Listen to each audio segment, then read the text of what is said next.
मेरी बुद्धि सूक्ष्म है मुँह पे कहीं न जाए, हर गुर कृपा कीजियो तो सब दिनों सुनाए।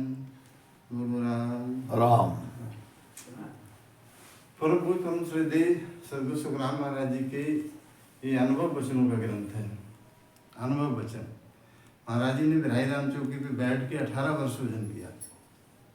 18 वर्ष 18 वर्ष भजन करने के बाद में जब महाराज जी ने पूरी अंतर यात्रा कर ली शरीर के अंदर, इस छोटा सा शरीर जो आप लोगों को दिखाई दे रहा है, इसके अंदर तीनों लोग बसे हुए हैं। धर धणी का एक लेखा, जो अंदर सो बाहर देखा। 5 तत्वों का ब्रह्मांड है, चित्तजल पावक गंगम समीरा, 5 तत्व बड़ा शरीर। रामायण में लिखा हुआ है 5 तत्वों का ब्रह्मांड है। पृथ्वी नीचे है, ऊपर आकाश है, जल वायु अग्नि। जल वायु अग्नि 3 जो है तत्व चलायमान है, पृथ्वी आकाश स्थल है। तो 5 तत्व का ब्रह्मांड है, 5 तत्व का ही शरीर है। 5 तत्व है नहीं जी। तो 5 तत्व के शरीर में तीनों लोक व्यापक हैं। तो महाराज जी ने तीनों लोकों का भ्रमण किया शरीर में, फिर चौथे लोक में गए। तो फिर महाराज जी ने ये अनुभव ज्ञान लिखा, तो लिखवाया महाराज जी ने। तो ये अनुभव वचनों का ये सब ग्रंथ है। तो अनुभव वचन संतमहात्माओं के कैसे होते हैं? अमृत समान। जैसे अमृत को आप पान कर लो, ध्यान कर लो, पी लो तो अमर हो जाओगे। ऐसी महाराज जी की वचन है, अगर सुन के आपने अमल कर लिए तो अमर हो जाओगे। अमर की क्या मतलब होता है? अमर 2 तरीके से होता है, एक शरीर से अमर होना, एक जीवात्मा अमर होना। जीवात्मा कभी जन्म नहीं लेगी, ना कभी मरेगी। फिर सूकर जितनी 84 लाख योनियां हैं, इनमें जाना नहीं पड़ेगा, तो जीवात्मा अमर हो जाएगी। और दूसरा मंत्र है शरीर से अमर होना, उसे कहते हैं ओम। वेद का सबसे बड़ा मंत्र है ओम। हमने समझाया ओम नाम को सोच उलट ब्रह्मांड में जावे। ये ब्रह्मांड है, खंड पिंड ब्रह्मांड 3 भाग हैं शरीर के। तो जो है, जो ये पवन जो बह रहा है अपना नाक से नाभि तक जाता है, और नाभि से फिर नाक में वापस आ जाता है, नाक तक। तो ये जो है पवन ब्रह्मांड में चढ़ जाएगा, तो चंद्र सूर्य धन मिट जावे, तब लग काल निकट नहीं आवे। काल निकट नहीं आएगा, इसी शरीर से आप अमर हो जाओगे। ये ओम नाम में पराक्रम है। ओम नाम वेद का सबसे बड़ा मंत्र है। जितने मंत्र हैं सबसे पहले ओम लगता है। ओम नमो भगवते वासुदेवा, ओम नमो शिवाय। जितना ओम नमो शिवाय जितना मंत्र है, उनमें सबसे पहले ओम लगता है। ओम सबसे बड़ा मंत्र है। तो ओम का 5 पराक्रम महाराज जी ने बताया कि इसी शरीर से आप अमर हो जाओगे। कौन कौन अमर है पता आप लोगों को? गोपीचंद, भर्तरी, गोरख, जालिंदर, सनत सनंदन, सनत कुमार, सनक सनंदन, सनत कुमार, सनकादिक और अश्वत्थामा। अश्वत्थामा का नाम सुना होगा, महाभारत की लड़ाई हुई थी, तो महाभारत में अश्वत्थामा नहीं मारे गए, उनका रथ फेंक दिया। उसके बाद में उनकी मणि थी जांग में, वो जांग की मणि निकाल ली और अश्वत्थामा को छोड़ दिया। अश्वत्थामा आज भी अमर है। तो ये ओम और सोहन नाम का पराक्रम है। तो महाराज जी समझा रहे हैं अपने अनुभव वचनों में, जो महाराज जी के वचनों को पालन कर लेते हैं, महाराज जी सभा में आ जाते हैं, तो वे जो है हमेशा हमेशा के लिए अमर हो जाते हैं। वो ज्ञान है। संसार में ज्ञान बहुत है, लेकिन वो जो है ज्ञान कैसे है? थोड़े बहुत दिन के लिए आपको फल पदवी मिल गई, उसके बाद फिर आपको कीड़ा मकोड़ा बनना पड़ता है। महाराज ने समझाया कि 14 वीर इंद्र पद पायो, हो मकोड़ो कृष्ण बतायो। महाभारत की बात है, श्री कृष्ण भगवान ने बताया कि ये व्यक्ति 14 बार इंद्र बन चुका है। देवताओं के राजा कौन है? इंद्र। वो 14 बार इंद्र बना, उसके बाद फिर मकोड़ा बना। तो जितनी संसार की भक्तियां हैं वो 3 लोग तक की हैं। कोई फल पदवी आपको मिल जाएगी, विष्णु भगवान बन जाओगे और कुछ बन जाओगे, यहाँ तक कि देवताओं के राजा इंद्र बन जाओगे। संसार में जो है फल मिल जाएगा आपको, जैसे प्रधानमंत्री बन जाओगे, मुख्यमंत्री बन जाओगे। फल पावे पदवी मिले, गर्भ नहीं छूटे कोई। गर्भ में आना जाना ये सबसे भारी दुख है। महाराज जी समझा रहे हैं 84 लाख योनियों में जाना। 84 लाख योनियाँ कितने समय में व्यतीत होती हैं? 43 लाख 20 हजार वर्ष। विचार करो, पहले 43 लाख 20 हजार वर्ष आपको 84 में जाना पड़ेगा, 84 लाख योनियों में। और आप कुकर, शुकर, मुर्गा, मुर्गी, बकरा, बकरी सब बनना पड़ेगा आपको। और सब बनना पड़ेगा, और सबकी दशा क्या हो रही है, ये दशा तुम्हारी भी हुई थी। तो ये दशा तुम्हारी हुई थी, लेकिन किसी को पता नहीं है। तो इसको पता लगाने के लिए आपको क्या करना है, तो बताया मनुष्य शरीर का प्रथम काम है सत्संगत करना। प्रथम हम सत्संगत की नी शुद्ध बुद्ध ज्ञान कल सब लीनी। प्रथम काम क्या है मनुष्य शरीर का, सत्संगत करना। सत्संगत, सत्संग और संगत, तीन चीजें होती हैं, संगत, सत्संगत और सत्संग। अब संगत कहाँ होगी, जहाँ गुरुदेव होंगे। सत्संगत कहाँ होगी, जहाँ सतगुरुदेव होंगे। गुरु और सतगुरु में बहुत अंतर है, बहु अंतर भाई। गुरु सतगुरु बहु अंतर भाई, जी जाने जी धन कमाई। जिन्हें सतगुरुदेव को पहचान लिया, सतगुरुदेव की समझ मिल गई, उन्हीं की कमाई धन है। गुरु तो सबके हैं। और महाराज जी समझाए कि इतना अंतर है, गुरु तो सकल जहान के होई, सदगुरु शरण दुर्लभ से जोई। सदगुरु तो सकल जहान के हैं, गुरु तो सकल जहान के होई, सदगुरु शरण दुर्लभ से जोई। दुर्लभ बनी बहुत कठिन बात है। अपने लोग बहुत भाग्यशाली हैं जो सतगुरुदेव की शरण में हैं। तो जो है महाराज जी समझा रहे हैं कि बहुत अंतर है गुरु सदगुरु में। गुरु और महाराज जी समझाए कि गुरु आप जो है रोज 100 गुरु करो, लेकिन कल्याण नहीं होगा। गुरु तो जो है महाराज जी समझा रहे हैं, महाराज जी समझाया है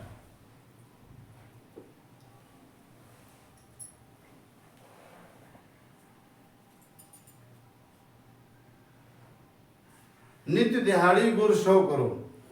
महाराज जी समझाए कि जैसे 100 गुरु आप रोज करो, लेकिन कार्य नहीं होगा आपका। एक गुरु नहीं, 100 गुरु रोज करो, लेकिन कार्य कब सरेगा, जब आपको सतगुरुदेव मिलेंगे।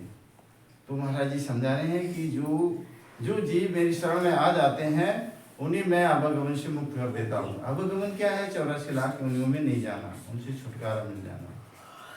तो इस ग्रंथ में महाराज जी ने, सद ग्रंथ में यही समझाया अपने अनुभव वचनों की, आप सभी लोग कौन सी भक्ति करो जो जिससे आप आवागमन से मुक्त हो जाओ। ये मनुष्य शरीर सिर्फ इसी काम के लिए मिला है। तो ये आपको सत्संगत में जाने से क्या होगा, आपको शुद्ध मिलेगी, बुद्धि आएगी, ज्ञान आएगा, अकल आएगी। शुद्ध क्या है, संसार में आने के बाद में किसी मनुष्य को शुद्ध हो बताओ। विशलपुर इतना बड़ा है, देखो किसी को शुद्ध है। 820 करोड़ जनसंख्या है पृथ्वी पर, 820 करोड़ लगभग, लेकिन किसी को शुद्ध नहीं है। 4 भागों में विभाजित है, 4 धर्मों में विभाजित है मानव शरीर, मानव जाति 820 करोड़ में, और किसी को शुद्ध नहीं है कि मनुष्य शरीर किस काम के लिए मिला है पूरी पृथ्वी पर। ये मनुष्य शरीर कितना अनमोल शरीर है, किस काम के लिए मिला है, लेकिन किसी को शुद्ध हो बताओ। 820 करोड़ में तो कितने, थोड़ी सी महाराज जी के धर्म में जो जीव आ गए वो कितने हो सकते हैं, 1 करोड़। कुछ और संतात्माओं की शरण में है। तो महाराज जी समझा रहे हैं कि कलयुग में 99 करोड़ 99 नरक पास हो जावे। 99 करोड़ की संख्या बताई महाराज जी ने कि नरक जाएंगे। क्यों, रामायण में लिखा है कलयुग केवल नाम आधारा, सुन सुन नर भूत ने पारा। कलयुग में केवल नाम का आधार है, तो केवल नाम का भजन कोई नहीं करता है, शुद्ध किसी को है ही नहीं, विशुद्ध है पूरा संसार। तो बताओ कैसे करके जो है स्वर्ग जाओगे, कैसे वैकुंठ जाओगे, कैसे मोक्ष मिलेगी। महाराज ने समझाया कि सतयुग में सत था, सत से लोग पार हो गए, त्रेता में तप से पार हुए, द्वापर में जब तप यज्ञ व्रत से पार हुए। आज लोग जब तप यज्ञ व्रत कुछ भी करें, लेकिन पार नहीं हो सकते, स्वर्ग वैकुंठ नहीं जा सकते। कलयुग में सिर्फ केवल नाम का आधार है, कलयुग केवल नाम आधार। ये रामायण भी कह रही है और ये महाराज जी ने भी समझाया है। केवल नाम के अलावा आप किसी का कोई जब तक यज्ञ व्रत कुछ भी कर लो, लेकिन स्वर्ग वैकुंठ नहीं पहुंचोगे। पहले क्या था, सतयुग में सत से लोग पार हो गए, जैसे हरिश्चंद्र थे, सत पे रहे स्वर्ग पहुंच गए, पांडव सत पे रहे स्वर्ग पहुंच गए। और दान का फल था, कर्ण ने दान किया और दान से स्वर्ग पहुंच गए।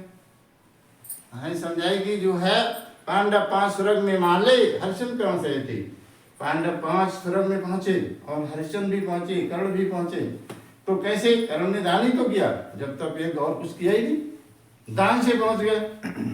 तो और तीनों युगों में सबका पराक्रम था, सत्य का, जप का, तप का, व्रत का, यज्ञ का, लेकिन कलयुग में फल ना लगे। कलयुग में कोई फल नहीं लगेगा किसी बात का। तो इसलिए संसार में है क्या इस समय महाराज जी समझाया कि कलयुग में सभी लोग, अधिकांश लोग 99% लोग नरक जाएंगे, कोई बच ही नहीं सकता। तो रामायण कह रही है, और सदग्रंथों का किसी को ज्ञान नहीं है तो रामायण में लिखा हुआ है साफ साफ, कलयुग केवल नाम आधार, कलयुग में केवल नाम का आधार है सुमेर सुंदर नर पार। शुद्ध किसी को है नहीं, या शुद्ध नहीं है तो बुद्धि नहीं है, ज्ञान नहीं है, अकल नहीं है, चारों बातें नहीं है, तो चारों बातों फिर कैसे कल्याण होगा। तो सबसे पहले क्या मनुष्य शरीर का काम है, सत्संगत करना। सत्संगत सब में सिरदारा, खान पान उत्तम है चारा। सत्संगत में जाओगे तो फिर क्या होगा, खान पान उत्तम चारा हो जाएगा आपका। नहीं तो लोग दारू पिए सड़क पे लेटे हैं, कोई मांस मंदरा खा पी रहा है, तो कोई बीड़ी सिगरेट पी रहा है। तू बताओ अपना जीवन बेकार कर रहा है। और सत्संगत में जाओगे तो आपका खान पान उत्तम चारा हो जाएगा। फिर क्या होगा आगे, सत्संगत मन ज्ञान विचारा, अनंत कोट साधु जनतारा। सत्संग से अनंत कोट लोग तरे, ऐसे नहीं थोड़े बहुत लोग तरे। सत्संगत मन ज्ञान विचारा। मन का गुरु कौन है, ज्ञान। मन का गुरु ज्ञान, वो कहाँ मिलेगा, सत्संगत में। मन को जब गुरु मिल गए तो यही मन तुम्हें पार कर देगा, और यही मन तुम्हें डुबा देगा, 84 लाख में पहुंचा देगा। अब जब ज्ञान नहीं है तुम्हें तो 84 में चले जाओगे। अब जब ज्ञान हो गया, सत्संगत में पहुंच गए तो समझो कि परम मोक्ष पहुंच गए। मन ज्ञान विचारा, अनंत कोट साधु जनतारा। अनंत कोट लोग तरे, ऐसा नहीं है एक तरे हो सत्संग से। इतना बड़ा सत्संग का प्रभाव है, सत्संगत का प्रभाव है। फिर क्या होता है, सत्संग सु गुरुदेव जी पाए, गुरु समृत गोविंद मिलाए। सत्संग से क्या होता है, सत्संगत में जाओगे तो आपको गुरुदेव मिल जाएंगे बहुत आसानी से। और कहीं ढूंढते फिरो गुरुदेव नहीं मिलेंगे। और सत्संगत में पहुंच गए तो गुरुदेव मिल गए, और गुरुदेव से आपने विनती करी, महाराज हमें कुछ रास्ता बताओ, कैसे प्रभु की प्राप्ति होगी। ने रास्ता बता दिया, पहुंच गए जो है गोविंद के पास। सहज में ही गोविंद से मिला देते हैं गुरुदेव। तो ये सत्संगत का पराक्रम है। सत्संगत में जाओगे तो आपको शुद्ध बुद्ध ज्ञान अकल चारों बातें आ जाएंगी। और नहीं पहुंच पाए, कुसंगत में पहुंच गए तो महाराज की डूबो सो सुखराम के कुसंगत में जाए। महाराज समझा रहे हैं कि सुधरा कौन, जो संगत में गया सत्संगत में, और डूबा कौन, जो कुसंगत में पड़ गया। हमने देखा लोग डकैती में पड़ गए, मारे गए, या तो जेल में बंद है या मारे गए। आया शराब दारू में पड़ गए तो खान पान उनका बिगड़ गया। साध्वी ऋतम्बरा ने समझाया कि शराब में 3 गुण है। सत्संग आपका जो है खान पान उत्तम चारा जब होगा तो संगत में जाने से, और नहीं तो कुसंगत में पड़ गए तो क्या होगा, दारू पियोगे। दारू से क्या होगा, दारू में कोई गुण नहीं है। साध्वी ऋतम्बरा ने दारू के बारे में समझाया कि दारू में 3 गुण है, बाकी सभी अवगुण। तो चेला बोले महाराज सब लोग कहते हैं सभी अवगुण, आप बता रहे 3 गुण है। 3 गुण कौन कौन से हैं, तो उनके सुनो, देखो डिटेल में समझाया हमने। बोले शराबी को नंबर 1 कुत्ता नहीं काटता, नंबर 2 शराबी बूढ़ा नहीं होता, नंबर 3 शराबी के यहाँ डकैती नहीं पड़ती है। 3 गुण है दारू में। तो हमने कि महाराज समझ में नहीं आया, ऐसा क्यों। तो कही देखो ऐसा है, शराबी को कुत्ता इसलिए नहीं काटता, शराबी दारू पीता है फिर वो धूल में गिर जाता है। तो पक्की सड़कें हो गई, कुछ समय पहले कच्ची थी, धूल में लथपथ हो जाता है, गिर के लिसपुत जाता है, और सड़क पे पड़ा होता है। कुत्ता आता है, उसे सूंघता है, वो सोचता है तो मेरा ही भाई है, क्योंकि कुत्ता भी रास्ते में बैठता है। तो वो सूंघता है, सूंघ के चला जाता है, काटता नहीं है उसको। क्योंकि हमारा दूसरा गुण, आप कह रहे बूढ़ा नहीं होता, वो डकैती नहीं पड़ती है। क्योंकि डकैती इसलिए नहीं पड़ती, जगह जमीन सब बेच के पी लेता है, तो पी लेता है तो डकैती कहाँ से पड़ेगी। बोले बूढ़ा क्यों नहीं होता है, तो बूढ़ा बोले लीवर तिल्ली जिगर सब गल जाते हैं उसके, दारू पी के 35-40 साल की उम्र में वो ऊपर चला जाता है। क्योंकि ये 3 गुण है दारू में। ये तीनों गुणों से आप कब वंचित होगी, जब सत्संगत में जाओगे। सत्संग से क्या होगा, सत्संगत सम्य सिरदारा, खान पान उत्तम है चारा। चारा आपका उत्तम कब होगा, जब सत्संगत में जाओगे। सत्संगत में अच्छी अच्छी बातें समझाई जाएंगी। तो ये महाराज जी की सद वचनों का सद ग्रंथ है। तो महाराज जी ने क्या क्या इसमें समझाया है। जो लोग जाते हैं,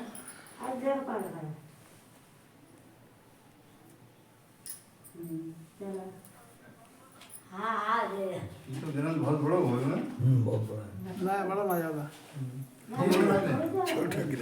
ये सुना दें और कुछ सुना दें, थोड़ा ही है। हाँ? थोड़ा ये ज़्यादा ना है, जो आपको ठीक लगे। जो आपका मन हो, जो आपका मन हो वो सुनो।